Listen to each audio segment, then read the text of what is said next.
Good evening everybody, and welcome once again to Direct Drilling. Should maybe call this one the good, the bad and the ugly, or the good, the bad and the downright ugly, because we've got to look at the bad as well as the good. Now we're going to be doing a few more of these over the next few nights as we run up to harvest, just to let you have a look at how some of the crops have gone. Now this is the block of Tower winter barley that was planted first week of October, too late, and it suffered all the way through. From third week of October, I think it was, through until the beginning of January, we had something like 50 centimetres of rain, and this land is not the freest draining, and some of it got seriously waterlogged, seriously knocked back. It took forever to catch up, and the unevenness in this crop is just unreal. Now we're standing here on the 27th of July, and some of you lucky chaps down south have had your barley harvested and in the store, and you've got your cover crops in and everything, and we have some barley here and some wheat volunteers. But if you have a look at some of this, you got some barley there, and you know, this little patch here is not, you know, if that had 4 or 5 days of sunshine on it, it would cut. Okay, well, let's wander in here to an area which is probably no more than 10 meters away from it. And there you go. That's probably at least a fortnight, possibly 3 weeks away. And there's another one there. See, that's green as grass, green as barley. So it's just you can understand. You see unevenness like this around tram lines, as you know, where you've maybe trampled it a little bit. But because this crop, as I said earlier, got seriously wet, you know, you can see. I'd dare bet if you look down through there, you'll see all them nice little dry areas, like that nice little dry area there, where it's coming on, and there, if we dig down, the soil will be free of draining in those areas. It's just unbelievable. So that is number one. We've got a lot of weeds in here as well. There's volunteer wheat in because it was wheat last year. There's bits of red shank in here. There's great big patches of it. It's full of brome across at the other side. There's wild oats in it. It's just not very pretty. It really isn't. But what will probably have to happen with this is I'll just spray it off with the Roundup very shortly, I think, and we'll just have to put up with small grains in the sample. There's not really much else we can do, or we'll be waiting forever and a day. So not great. So let's have a look further up, and we'll catch up with something else that we did in the next field. Well, here we are in the field above. You may remember this from back in the beginning of June, where we put some brassica mix on with the rake. The slugs had a real go at it. I think it was pelleted twice, but there's areas like this that have come away half decent, you know, not as good as they could have been. But then you'll see further up there, there's a bare area where the slugs, and then followed by the pigeons. It's just been really hard work, this. So that was a headland that was half a headland that was glyphosate. Glyphosate was applied to it and sprayed off, and it went down that side and along the bottom as well. Now this crop looked so bad, we just raked through it,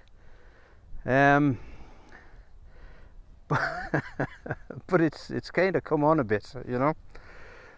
But see how green it is now. I think this had its first fungicide. It didn't get all of its nitrogen. I can't remember, I'd have to ask John. But it has stayed as green as anything. There's loads of disease in it. It's absolutely full of disease. but look at how green it is. Okay, it had a little bit of a knock when we went through with the rake, and it was actually rolled as well. So it's a fairly resilient crop, really, to say that it's come back up like this. But anyway, there's the turnips brassica mix there. Now, we planted into the crop as well, but it was, say, at the beginning of June, and this crop did not look this good at the beginning of June. It was as thin as anything, really, and we thought that the light inception wouldn't be too much of a problem, but it obviously was, because if you can have a look down areas here where there's very little barley, and if we even have a look in, there was a couple of block coulters when this was planted. If we have a look down in those areas where there was block coulters, grass in here is absolutely horrendous. But you see the way it's kind of come away, where it's been getting light. Not really a major problem. You know, the sheep would have a bit of a nibble on that. Looks like butterflies and caterpillars and stuff have been eating it. But get into the crop, right? Get into the crop where it's standing. And look, there's just not been enough light getting in to get these plants away. Yeah. So big difference from there. There's a little bit there where there's more light, and a bit more there where there's more light, but down here, no. Now, if all of these plants were the same size as them, you wouldn't be so bad. And there we go. But it's what to do with this field next year. The meadow grass is just horrendous, absolutely horrendous, and it seems like you can glyphosate it, and it just keeps coming back, and it'll seed. You know, you'll have meadow grass seeding at this height, which is probably around about 50 centimetres, and if you keep hammering it, you'll find that it'll seed basically more or less here on the ground. You know, clever little bugger. But there we go. So we've had a bad and we've had an ugly. I wonder if I should just finish off this little episode with a good, eh? So we'll wander off back down to the cruiser, and we'll take a little drive along the road, and we'll have a look at a good. Now there's another field of the Tower winter barley there.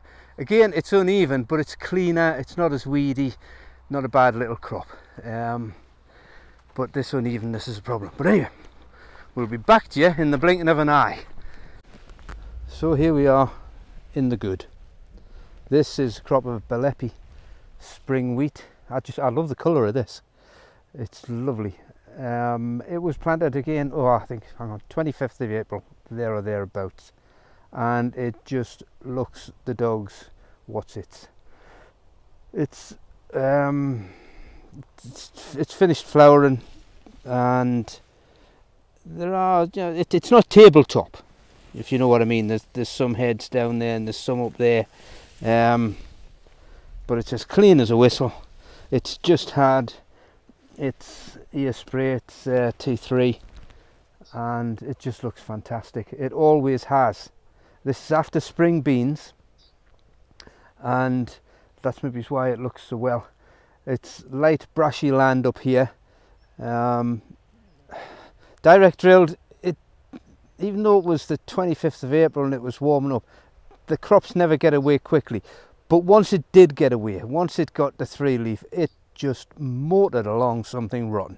It was absolutely fantastic, and it shocked me the speed at which it grew. I grew a spring wheat variety called Tonic up here back in the mid-late 80s, and it never looked as good as this. It never looked anywhere near as good as this. Well, I haven't done an ear count on this yet, but somewhere between 550 maybe, something like that. We're going to probably do one in the next week or so, just to give us a little bit of an idea. But it is absolutely tremendous, and on an evening like this with the sun blasting down, it looks even better. It just looks fantastic. So we've got another one for you next door. There's another good one. Now that we're on a good roll, I'm not going to let it go. I'm going to show you another field of something which is better than the first lot of winter barley that we saw. But it's all about showing and talking about the bad as well as the good.